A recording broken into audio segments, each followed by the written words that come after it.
A aké vzdelávacie projekty poskytuje naša škola? Čo všetko môžete u nás študovať a stať sa aktívnym študentom a žiakom s budúcnosťou?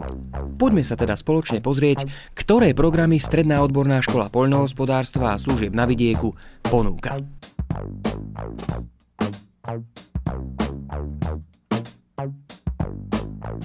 Školský vzdelávací program Farmárstvo je najstarším vzdelávacím programom.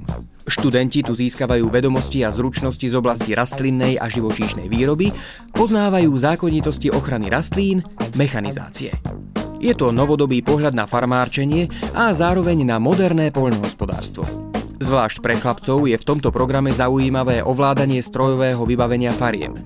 Zároveň môžu spoznať princípy predaja a marketingu, metódy riadenia a manažmentu a vniknúť do tajov účtovníctva farmy.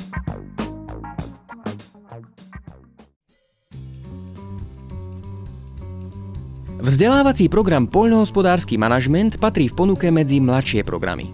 Je odozvou na zvyšujúci sa dopyt trhu práce po mladých, talentovaných riadiacich pracovníkoch. Študenta škola pripravuje na práce súvisiace s organizovaním obchodnej činnosti, ovládanie hospodárskej korešpondencie, základov účtovnej evidencie a aplikovanie nástrojov marketingu v podmienkach trhového hospodárstva, ku ktorým patrí štúdium 2 cudzích jazykov s výberom z angličtiny, nemčiny a ruštiny, rozšírené vyučovanie informatiky, poznajú princípy a základy aplikovanej informatiky, účtovníctva a marketingu. Školský vzdelávací program Agroturistika je jedným z najatraktívnejších programov. Je zameraný na poznanie princípov podnikateľských aktivít v cestovnom ruchu, na vidieku a pre vidiek podľa miestnych a prírodných podmienok.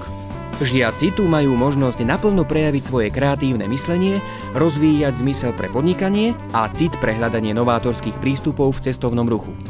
Absolvent spozná rekreačné potreby turistov, metódy marketingu a jeho využitie v agroturistike, požiadavky a potreby ubytovacích a stravovacích služieb a ďalších doplnkových služieb.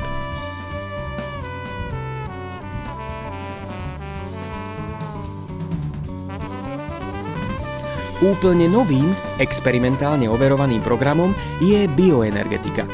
Reaguje na trendy v oblasti rozvoja tejto oblasti, skládkovania a spracovania bioodpadov, na aktívne pestovanie plodín s bioenergetickým cieľom a na potreby ochrany životného prostredia v dobe riešenia problematiky globálneho otepľovania.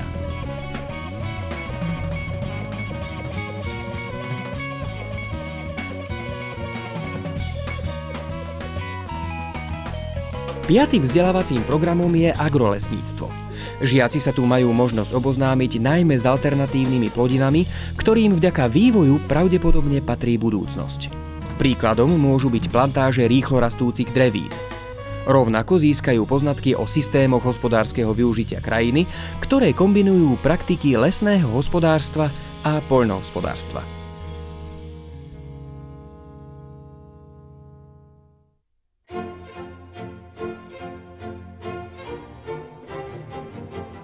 Nech sa už rozhodnete pre ktorýkoľvek odbor Strednej odbornej školy poľnohospodárstva a služieb na vidieku v Leviciach, jej meno je vždy zárukou odborného prístupu pedagógov, vynikajúceho kolektívu žiakov a bohatej tradície školy. Do tohto krátkeho prehľadu sme samozrejme nestihli zahrnúť všetko, čo vám môže naša škola ponúknuť. Bližšie informácie nájdete kedykoľvek na internetovej stránke školy alebo najlepšie vašou osobnou návštevou. Želáme vám dobrý výber.